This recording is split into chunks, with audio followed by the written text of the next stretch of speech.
Bonsoir à tous. Merci à Éric Tegner, dont on reconnaît comme toujours la fougue de la jeunesse, l'énergie, le talent. C'est très agréable pour nous qui représentons le Cercle Audace de voir un peu, comme pour citer Gargantua et Rabelais, donc refleurir en sa jeunesse notre vieillesse chenue, puisque nous avons 5 ans d'avance, mais sur un créneau pas tout à fait semblable, avec aujourd'hui des objectifs qui sont les mêmes, c'est-à-dire effectivement le dépassement des clivages, l'alliance, le dialogue au moins des droites, au moins ponctuellement tomber d'accord sur certains sujets, dans un esprit d'échange, de rassemblement, de convivialité aussi. C'est vrai que ça n'est pas négligeable dans un monde de monades où les individus sont de plus en plus isolés. C'est aussi une manière de répondre au consumérisme ambiant, de se retrouver de façon sympathique et de façon bénévole, parce que je le rappelle, que ce soit le Cercle Audace ou Racines d'Avenir, nous fonctionnons tous avec les talents des uns et des autres, l'énergie des uns et des autres, et tout ça se fait au nom de belles et grandes valeurs que nous partageons ensemble. Donc merci une fois de plus à Eric, à toute son équipe qui a énormément participé à l'organisation de cette soirée. Et puis moi je voulais aussi vous retracer un peu les derniers mois du Cercle Audace. Nous nous sommes relancés effectivement de façon absolument indépendante en octobre dernier. Notre première conférence, pour notre première conférence, nous avons eu la joie d'accueillir Marion Maréchal. Et puis depuis, nous avons continué effectivement ces cycles de conférences et les européennes passées, puisque nous sentions bien que ce ne serait pas à l'occasion de ces élections qui sont un suffrage pas du tout aisé pour justement les alliances et le dialogue, puisque c'est de la proportionnelle à un tour. Eh bien, nous, à partir de maintenant, de la fin de ces européennes, nous nous lançons dans la constitution de contenu programmatique, d'abord pour les municipales, mais ensuite au-delà.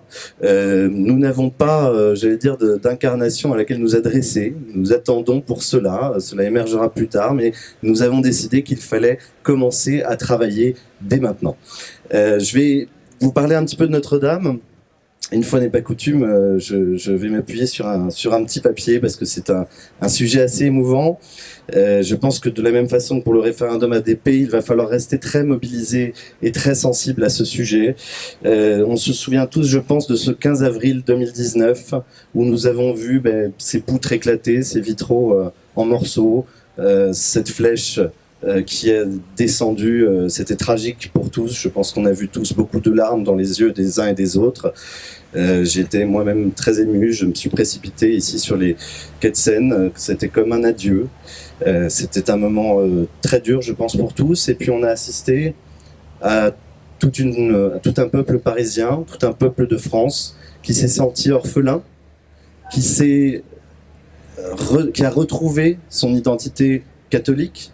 Peu importe, j'allais dire, qu'ils soient croyants ou non, ils ont retrouvé une filiation, ils ont à nouveau compris qu'ils étaient des héritiers, qu'ils avaient le devoir de transmettre, qu'ils avaient le devoir de reconstruire. Je pense aussi que dans cet incendie, les flammes ont brûlé peut-être justement cet individu consumériste dont je vous parlais, et qu'il est temps de reconstruire des personnes de culte et de culture, des gens qui retrouvent le sens du don, du bénévolat, l'amour des mots. Moi, j'ai encore en tête les très beaux hommages qui ont été faits à cette occasion. Celui d'un Lucchini, celui d'un Chevènement, celui d'un Debray, celui d'un Villiers.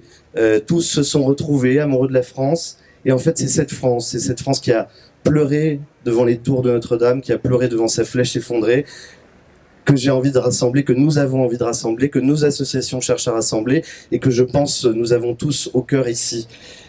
Donc, comme souvent, derrière un chantier tragique, derrière un chaos, eh bien, il y a l'espoir qui renaît toujours. Et c'est pour ça que nous sommes tous ici et que nous avons continué le combat plus que jamais. C'est pour ça aussi que nous souhaitions donner cet hommage à Notre-Dame. Et c'est justement cet esprit de rassemblement que nous voulons retrouver face à Macron, le diviseur, face à un Macron, moi, que j'ai trouvé un peu comme Néron devant Rome en flammes, eh bien, que nous devons nous réunir. Notre-Dame, c'est un chef-d'œuvre, une œuvre d'art collective.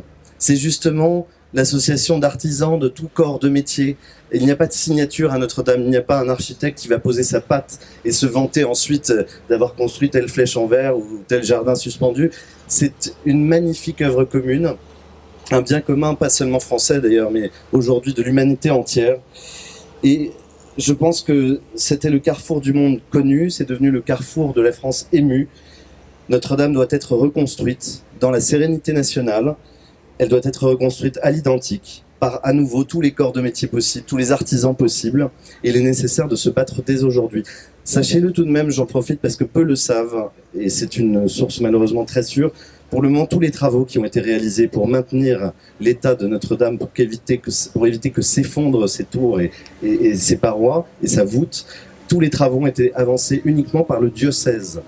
L'État n'a toujours pas mis 1 euro dans sa reconstruction.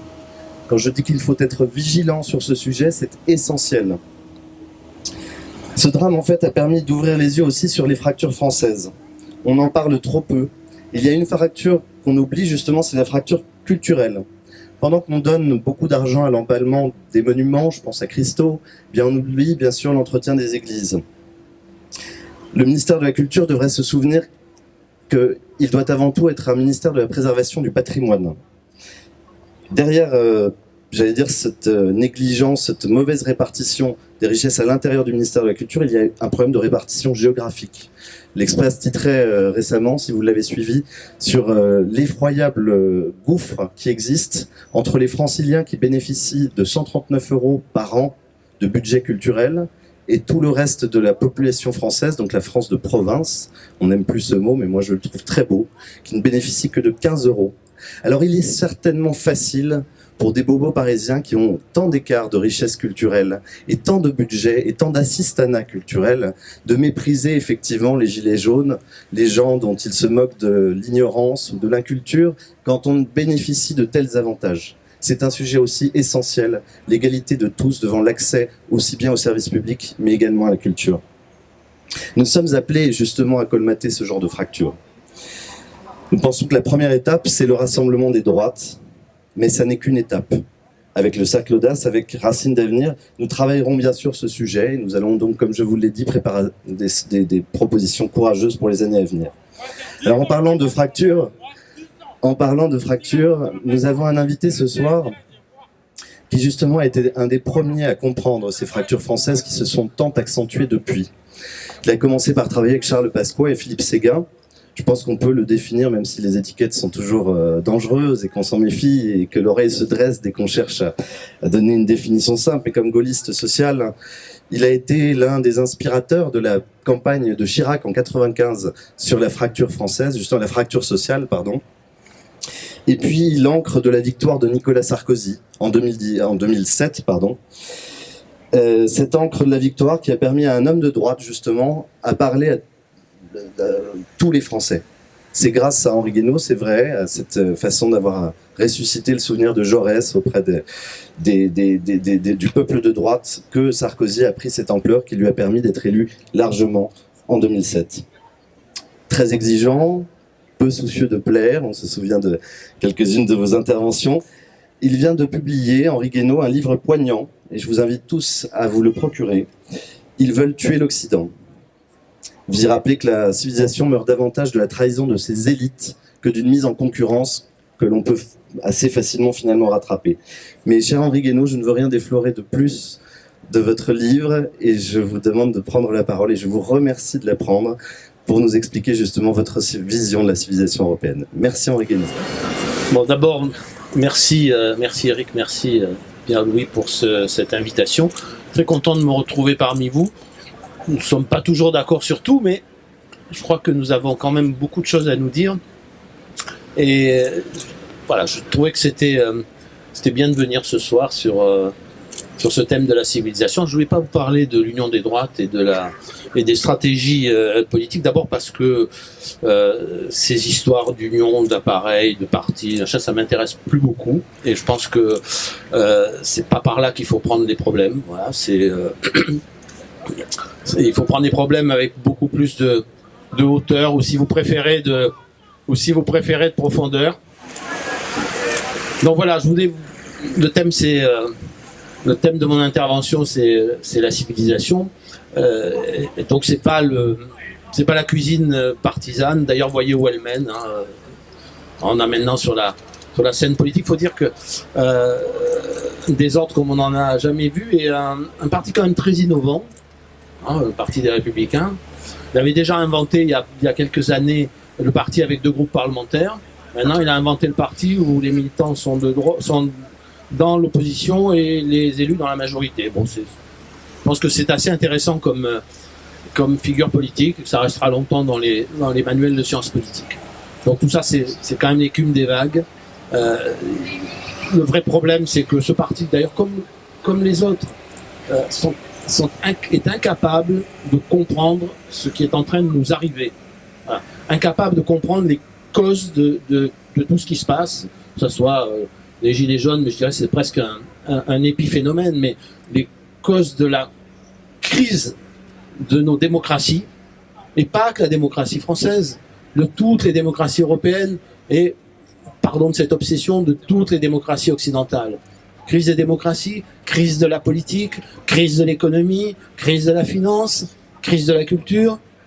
Bref, derrière tout ça, il y a quelque chose de plus profond auquel les politiques refusent de s'intéresser, qui s'appelle la crise de la civilisation, ou le malaise dans la civilisation. Alors ça n'est pas la première fois, hein, il y en a eu d'autres. Il y a eu d'autres malaises dans la civilisation. Sans remonter très très loin, il y a eu la période qui a précédé la guerre de 30 ans, il y a eu celle qui a précédé la Première Guerre mondiale, la plus grande boucherie de notre histoire, enfin les deux plus grandes boucheries de notre histoire. Et enfin, la période des années 30. Voilà. Chaque fois, le malaise de la civilisation finit très mal. À chaque fois, on le néglige. À chaque fois, on préfère s'occuper d'autre chose. Parce qu'au fond, la civilisation, c'est quelque chose que dont nous ne percevons l'importance que lorsque nous sommes sur le point de la perdre. Comme d'ailleurs beaucoup de choses. Comme la liberté. La liberté, ça n'a aucune importance quand nous vivons dans un pays de liberté. Le jour où on vous prive de la liberté, ça prend une très grande importance. C'est comme la nation. La nation, quand vous n'en êtes pas privé, elle vous paraît quelque chose de tellement naturel. Et le jour où votre pays est occupé, en revanche, là, ça prend une importance beaucoup plus grande. Et la civilisation, c'est pareil. Nous n'en concevons jamais l'importance avant d'être sur le point de la perdre, ou d'être en train de la perdre. Et c'est un peu la situation dans laquelle nous nous trouvons. Je voudrais revenir un instant sur ce qui est arrivé à Notre-Dame, puisque c'est le sujet du jour. Vous savez, il y a plusieurs façons de voir cet événement, mais moi, il y a quelque chose qui m'a beaucoup frappé dans ce qui est arrivé ce soir-là. Ce soir-là, en regardant brûler la cathédrale, beaucoup de Français, et beaucoup d'hommes dans le monde d'ailleurs, ont senti quelque chose brûler en eux. Quelque chose dont ils ne soupçonnaient même pas l'existence en eux. Quelque chose auquel ils n'accordaient aucune importance, tellement elle était habituelle, banale. Et ce soir-là, ils ont ressenti, croyants ou non croyants, ils ont ressenti quelque chose une blessure très profonde. Eh bien, la civilisation, c'est comme ça. Hein, c'est quelque chose que nous portons en nous sans, la plupart du temps, nous en rendre compte. Et ce quelque chose, aujourd'hui, est en train de se fracturer, de s'effriter. Vous savez, la première des fractures, c'est celle de l'imaginaire commun. C'est celle de l'univers mental. C'est le jour où nous ne respirons plus de la même façon, où nous ne pensons plus du tout de la même façon, où nous ne voyons plus du tout les choses de la même façon. Alors, c'en est fini du destin collectif. C'en est fini de la capacité à se sacrifier pour une cause qui est plus grande que nous. C'en est fini de notre capacité à partager. Pourquoi partagerais-je avec des gens dont je ne partage pas le destin? Donc, la civilisation, c'est le ciment de toute société, c'est le fondement de toute forme de légitimité. C'est l'essence même de ce qu'un historien appelait un jour l'esprit invisible de la cité. Question que nous ne nous posons plus du tout dans la civilisation occidentale aujourd'hui. Et ce malaise, il est propre à tout l'Occident, commun à tout l'Occident. Et j'étendrai l'Occident assez largement parce que l'Occident, il y a un tronc. Bon, le tronc, il est européen, mais les États-Unis, c'est l'Occident, le Canada, c'est l'Occident, l'Australie, c'est l'Occident, l'Amérique latine, c'est l'Occident, pour l'essentiel. Alors, l'Occident, il a pris il est mêlé à d'autres sources, hein, mais c'est quand même l'Occident. Et la Russie, c'est l'Occident. Mais c'est un Occident qui est mêlé à des sources slavophiles, à quelque chose, à une sensibilité qui est assez différente de la sensibilité française, de la sensibilité européenne. Mais c'est quand même l'Occident. C'est l'Occident depuis des millénaires. Hein, d'ailleurs, quand regardez l'histoire de la Russie et les échanges entre la Russie et l'Empire byzantin. On s'échange non seulement des biens, des services, on s'échange aussi des princesses, des princes. On se marie entre familles régnantes byzantines ou russes. Ah, l'Occident, c'est ce vaste ensemble de civilisations avant d'être de la géopolitique qui a occidentalisé le monde. Bon. Et c'est une civilisation qui a sa particularité. On dira que c'est essentialiste, mais ça m'est complètement égal. Oui, il y a une essence des civilisations. Bon. Il n'y a pas d'essence racialiste à mes yeux, mais il y a une essence des civilisations. C'est-à-dire que chaque civilisation a, encore une fois, sa façon d'être au monde. Chaque civilisation fabrique un type humain. Et la nôtre, elle a fabriqué un type humain qui a ses grandeurs et ses faiblesses, et qui est sans doute celui auquel aucune autre civilisation n'a donné autant de chances, autant de liberté, autant de moyens de s'affirmer comme un être écrivant sa propre histoire. Et ça, c'est bien sûr, nous devons à la philosophie grecque, nous le devons aux premières civilisations du croissant fertile, nous le devons au monothéisme, nous le devons, je sais que ça a énervé beaucoup de gens quand j'ai dit ça sur une chaîne pas très gauchiste de télévision, mais nous le devons au judaïsme, hein, et nous le devons évidemment au christianisme.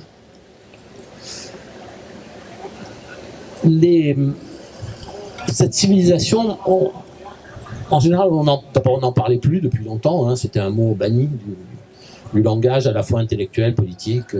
Civilisation, ça faisait extrême droite, ça faisait bon. Seulement quand on n'arrive plus à nommer les choses, eh bien on s'en occupe encore moins. Hein, Et cette civilisation, moi je l'ai qualifiée de civilisation, pardon pour ces grands mots, mais de temps en temps il faut quand même s'arrêter, réfléchir, même si les mots paraissent très compliqués. C'est une civilisation de la transcendance et de l'histoire. Alors la transcendance, je dirais, c'est un bien grand mot. Mais il est peut-être temps de se demander ce que ce mot signifie dans cette histoire de ce que nous sommes devenus, de ce qui nous a fait. Vous savez, avant la transcendance, partout il y a ce qu'on appelle l'immanence. Encore un mot très abstrait. L'immanence, c'est quoi? C'est Dieu qui est dans la nature, c'est la nature qui est Dieu. Voilà, c'est l'homme dans le grand tout. C'est la religion naturaliste, si vous voulez. La transcendance, c'est sortir Dieu de la nature et le mettre au-delà de la nature. Et cette distance de Dieu à la nature libère évidemment l'homme face à la nature, hein, puisque au fond, dominer la nature n'est plus un sacrilège. Et c'est ça l'essence de la civilisation occidentale, et encore une fois, dont les sources, elles sont à la fois grecques, chrétiennes. La transcendance, elle n'a pas effacé l'immanence. Elle n'a pas effacé notre rapport à la nature. On l'a d'ailleurs conservé. Il n'y a pas de poésie, par exemple, qui ne soit pas immanente. Hein. Il n'y a pas de poésie qui ne divinise pas la nature. Mais elle l'a recouverte. Et elle a fait une des grandes spécificités de notre civilisation, parce que c'est elle qui a donné, encore une fois, sa liberté à l'homme. Mais elle nous a aussi donné une obligation. L'obligation, c'est de nous fixer des limites. Quand vous donnez une immense liberté à l'être humain, il faut absolument que cette liberté rencontre des limites. Sinon, sinon l'homme se prend pour Dieu. Ou sinon la transcendance divine finit par englober la totalité de la nature de l'univers et du genre humain. Englober. C'est le cas des religions qui ne portent en elles-mêmes aucune limite à la transcendance. Et on ne va pas discuter ce soir de la théologie de l'islam, par exemple, mais la transcendance, elle est dans un seul point et elle est infinie, elle n'a aucune limite. Dans le christianisme, c'est autre chose. Ça fait d'ailleurs que beaucoup de monothéismes considèrent que le christianisme est polythéiste. Dans le christianisme, il y a une sorte d'antidote à cette démesure. Alors les Grecs avaient trouvé l'hubris dans la tragédie comme une façon d'appeler notre attention sans arrêt sur le risque de la démesure. Le christianisme, lui, il a trouvé la Trinité. La Trinité, c'est quoi ce mystère insondable? Le mystère insondable, c'est l'obligation d'aller sans arrêt de l'un au multiple, de l'ici-bas à l'au-delà, de la transcendance à l'histoire, de la divinité transcendante, celle de Dieu, à la divinité du Christ inscrite dans l'histoire, du Christ souffrant, du Christ comme humain. Et c'est cette obligation d'aller de l'un au multiple, de l'ici-bas à l'au-delà, de la transcendance à l'histoire, que nous a enseigné pendant des millénaires le christianisme. Ça n'a, au fond, rien à voir avec ce qu'est la croyance des uns ou des autres aujourd'hui. Nous sommes imprégnés de cette obligation de toujours tenir compte à la fois de ce que nous sommes ici-bas et de la pureté des idées, de la pureté abstraite de la divinité. Ça n'a rien à voir avec la croyance parce que au fond, même pour un non-croyant, pendant 2000 ans, l'Église a été l'instituteur philosophique de l'Occident. Voilà. Elle l'a été malgré nous, enfin malgré la capacité de chacun à croire ou à ne pas croire. Elle nous a habitués à la transcendance, elle nous a habitués à ce que j'appellerais le génie de l'Occident, le génie de l'Occident, il est dialectique. Alors le dialectique, c'est pas en même temps, c'est le dépassement permanent de la contradiction, mais en sachant que nous vivons face à des contraires que nous avons sans arrêt besoin de dépasser. Oublions qu'il y a des contraires, et à ce moment-là, nous dérivons dans le totalitarisme. Et ce qui nous arrive aujourd'hui, c'est que notre civilisation a beaucoup oublié la nécessité d'une philosophie des limites. Il n'y a plus de limites. Alors ça ne veut pas dire qu'il faut jeter le bébé avec l'eau du bain, mais vous savez, la transcendance, ça débouche sur quoi? Ça débouche d'abord sur l'universalisme. Alors il y a des gens qui m'expliquent qu'il faut se débarrasser de l'universalisme. On a vu dans l'histoire des idées des réactionnaires contre-révolutionnaires, c'est le débat qu'on a eu avec Pierre-Louis Rodis, qui disait moi je ne connais pas l'homme avec un grand H, je ne connais que des individus, que des hommes, un français, un français, un anglais, un persan. On ne peut pas être chrétien sans voir l'homme avec un grand H dans chaque homme. Voilà, ça. Donc le problème pour moi, c'est pas de jeter par-dessus bord les droits de l'homme, le droit avec une majuscule, c'est de ne jamais en faire une religion. C'est de ne jamais considérer que c'est un absolu qui doit être poussé jusqu'au bout de sa logique. Je cite souvent, pour essayer de faire comprendre ça, la pièce de Camus, vous savez, Caligula, au début de la pièce, Caligula vient de perdre sa sœur. Elle vient de mourir, on ne sait pas très bien quels étaient les rapports plus ou moins ambigus que Caligula entretenait avec sa sœur. En tout cas, il est désespéré. Et un de ses conseillers vient le voir et lui dit: César, j'ai quelque chose de très important à te dire. Il dit: écoute, moi, je pleure ma sœur. Oui, mais César, c'est très très important. Non, mais je pleure ma sœur, donc j'ai autre chose à penser. Il dit: mais c'est la chose la plus importante au monde. Alors, il dit: bon, alors tu veux me parler de quoi?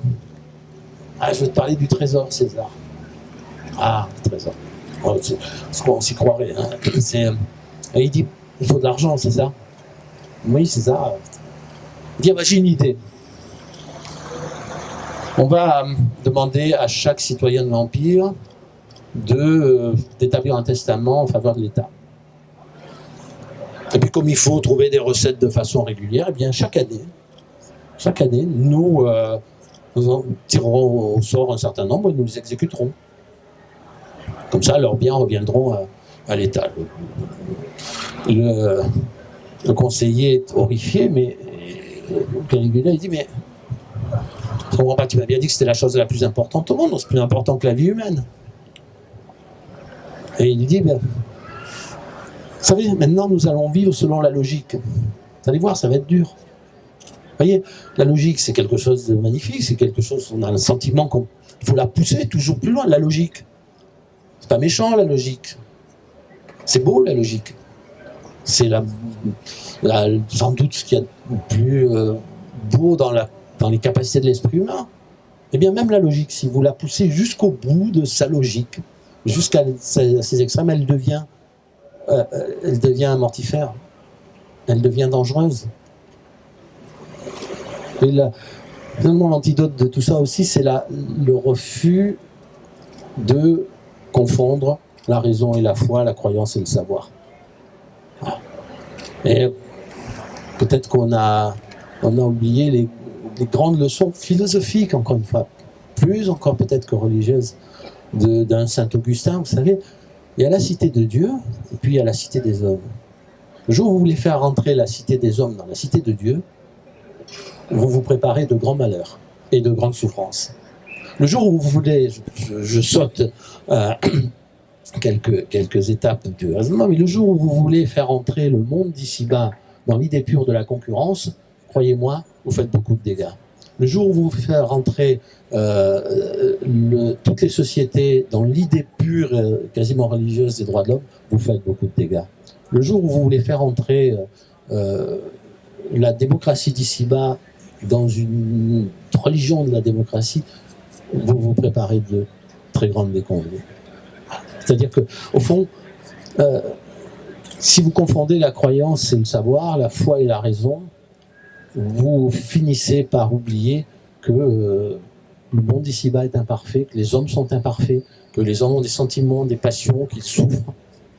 Et pour moi, c'est l'un des problèmes fondamentaux auxquels nous sommes confrontés. Pas seulement un problème philosophique, mais à la fin des fins, un problème social, un problème et un problème politique. Vous savez quel est le problème du Nouveau Monde ? Outre qui balance tous les héritages, qui considèrent que nous avons vécu, une fois de plus, c'est pas nouveau. Hein. Enfin, ça, c'est pas nouveau. Je veux dire, ça revient à chaque crise de civilisation, c'est la même histoire. Considère que, au fond, nous avons vécu une grande mutation anthropologique qui nous rend tellement meilleurs et tellement différents de nos aïeux que nous n'avons plus rien à apprendre d'eux. Et vous savez, le grand problème, c'est que dans ce nouveau monde, il n'y a plus personne, il n'y a plus de gens. Moi, j'aimais bien quand Mélenchon disait les gens. Ben ouais, les gens, ils sont là, vous savez, c'est vous, c'est moi, c'est vous. Hein, il y a des gens.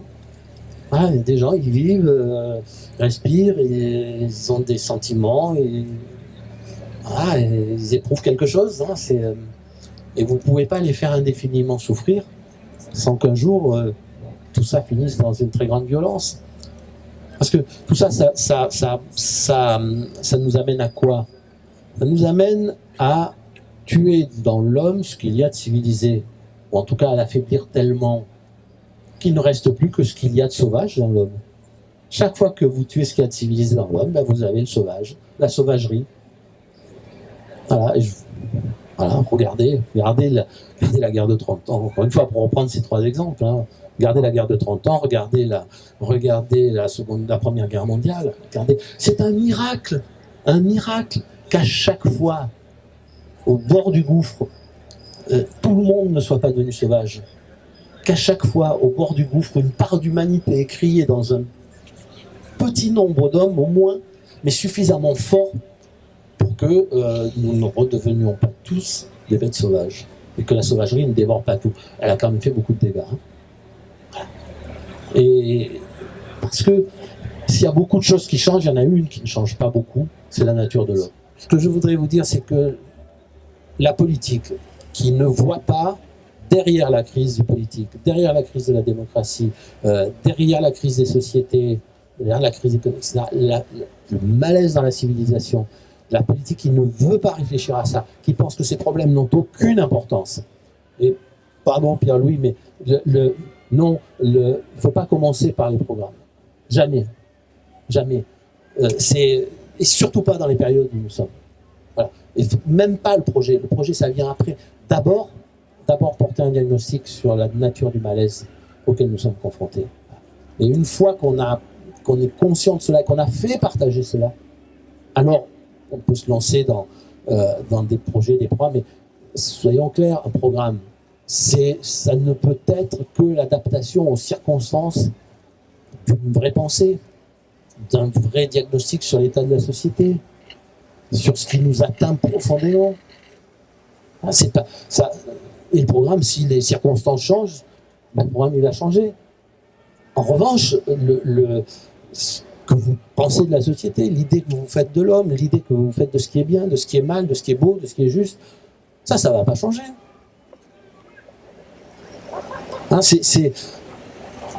Et je pense que dans la période où nous vivons, prendre le problème par les programmes, mais c'est fera peut-être l'objet d'un débat entre nous, mais ou par les alliances, c'est prendre par le petit bout, c'est prendre le sujet par la petite politique. Et prendre le sujet par la petite politique, quand les circonstances sont ce qu'elles sont aujourd'hui, c'est forcément se fourvoyer. Voilà. Alors évidemment, je ne viens pas avec une recette, le programme tout fait, alors on va faire ceci, cela, puis vous allez voir, ça va être magnifique. Non, je viens juste vous dire, avant tout ça, nous avons besoin de nous retrouver sur une prise de conscience partagée de ce qui nous arrive, d'où ça vient, et ce qui nous attend si nous continuons comme ça.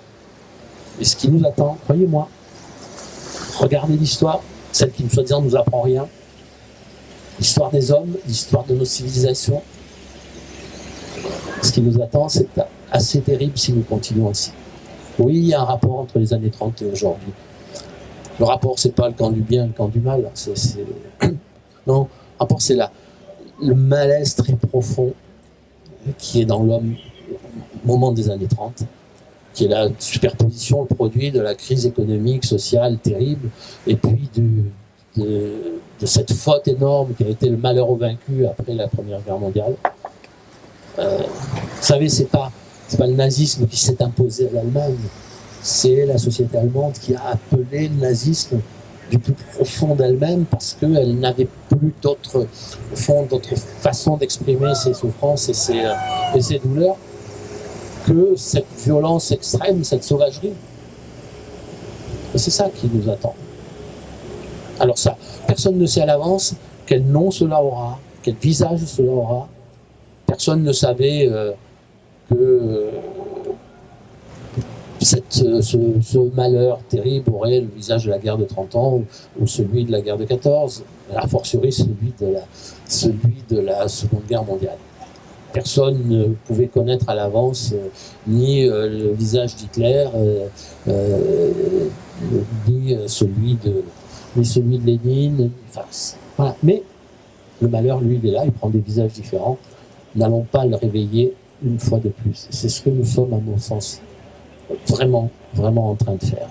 Voilà. Et si nous réfléchissons à ça, la seule voie politique, de toute façon, qui s'ouvre devant nous, c'est d'être capable de parler à tout le monde, à toutes les catégories sociales, à tous les âges de la vie, et à tous ceux qui ont l'amour de leur pays, qui partagent au-delà des croyances, qui partagent le même univers, à la fois le même univers mental, le même univers culturel, et qui sont prêts à se battre pour le défendre, qu'ils aient voté dans toute leur vie à gauche, à droite, au centre, ça n'a strictement aucune importance. Et d'ailleurs, réfléchissez-y, hein, la droite, c'est quoi? Moi, je n'en sais rien. Je n'en sais rien. Je sais qu'il y en a beaucoup. Il y en a plus que disait René Raymond. Il y en a plus de 3. Et je sais une chose, elles se sont toujours détestées. Elles se sont toujours haïes.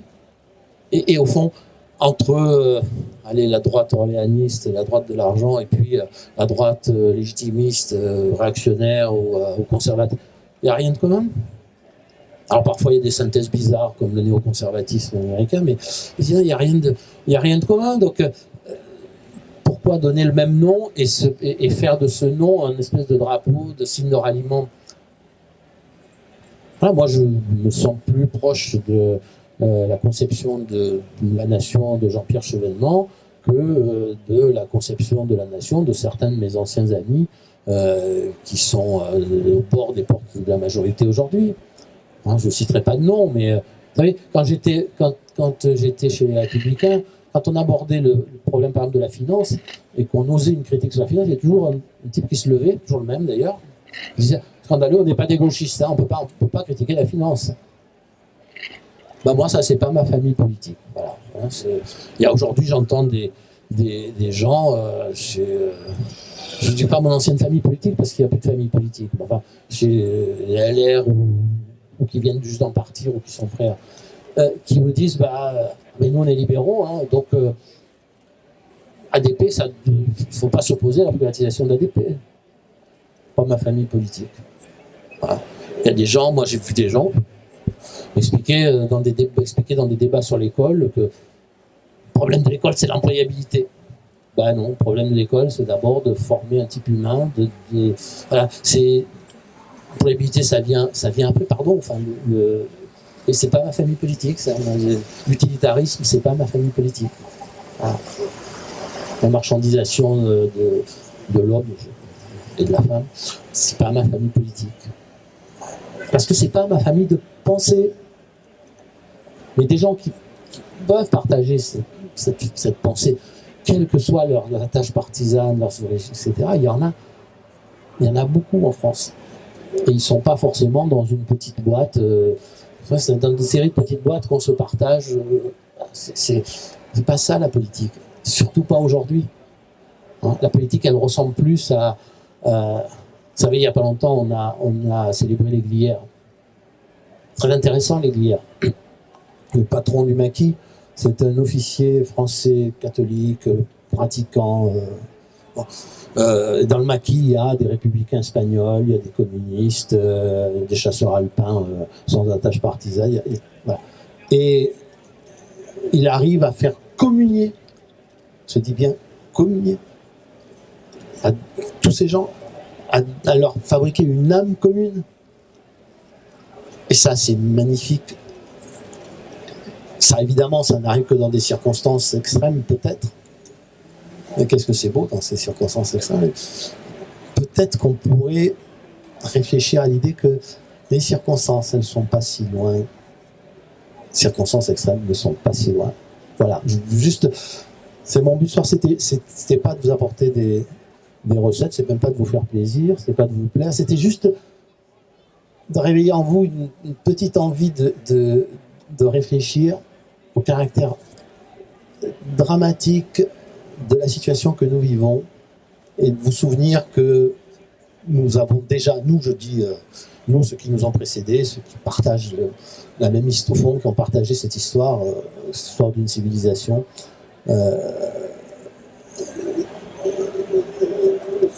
nous sommes en train de revivre des choses qui ont déjà été vécues. Voilà, réfléchissez-y et si vous y pensez, quelle que soit votre conclusion, quelles que soient les conséquences que vous en tirez, alors je ne serais pas venu pour rien et je n'aurais pas engagé la démarche dans laquelle je me suis engagé non plus pour rien. Voilà, parce qu'aujourd'hui la politique c'est ça. Merci.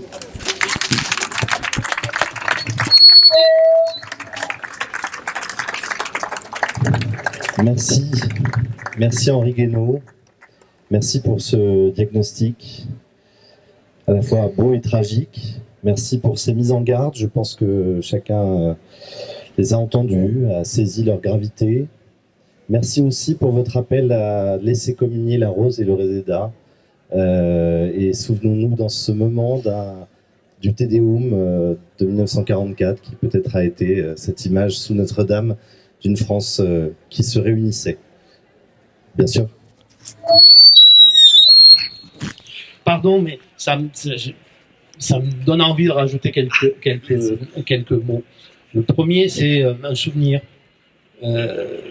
Certains vont déjà peut-être entendu l'évoquer, mais vous savez, en 1992, au moment de Maastricht, le premier groupe qui s'est mis à réfléchir avait été réuni par Madame Garot, et j'ai participé avec Philippe Séguin.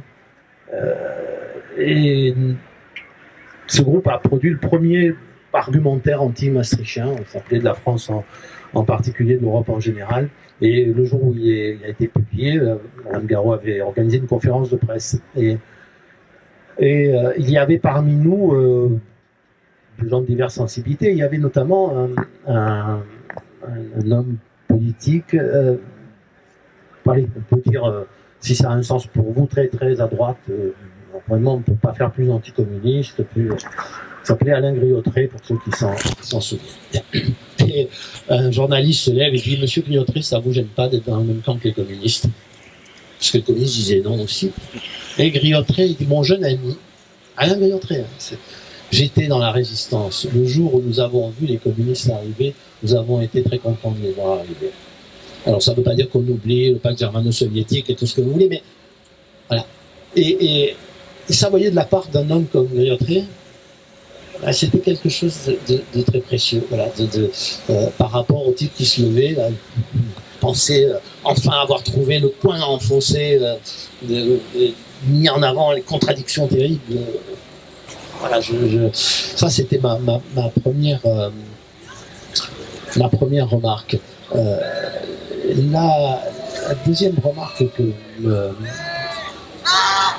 La deuxième remarque que vous m'inspirez, c'est que le tragique, vous avez parlé du tragique.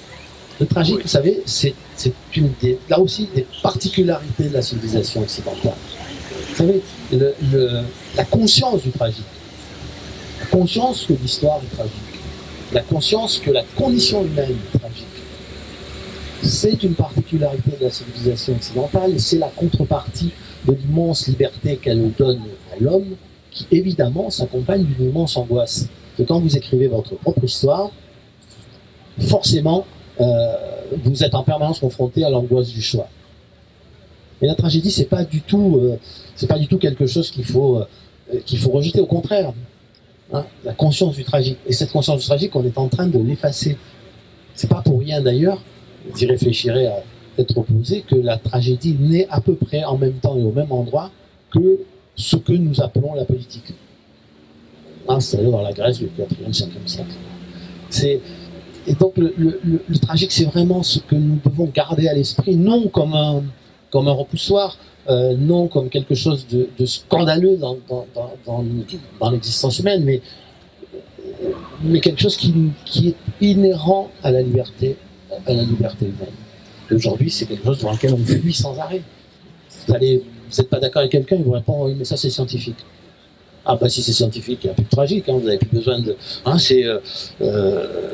le type qui va prendre une décision et qui ne veut pas assumer le tragique de la décision, c'est-à-dire le fait qu'il est obligé de trancher entre des légitimités identiques, hein, où il n'y a de réponse dans aucun catéchisme. Bon. Il va chercher un expert et dire « Ah bah oui, c'est scientifique, hein, moi je prends pas de décision, je suis tranquille. Hein. » Ou alors c'est du calcul économique, c'est pour prendre le calcul des probabilités, on dit « Ah bah finalement, c'est scientifique aussi, hein, il y a une chance sur 1 million, donc puis si jamais ça arrive, si jamais vous trouvez au Japon, à Fukushima, voyons, hein. Pas de question à se poser, avec une chance sur 1 million. Je suis pour rien, moi. C'était scientifique. Voilà, nous sommes tous sans arrêt confrontés au tragique. Et je ne pouvais pas laisser passer ce mot sans revenir vous en parler une minute. Voilà. Merci encore.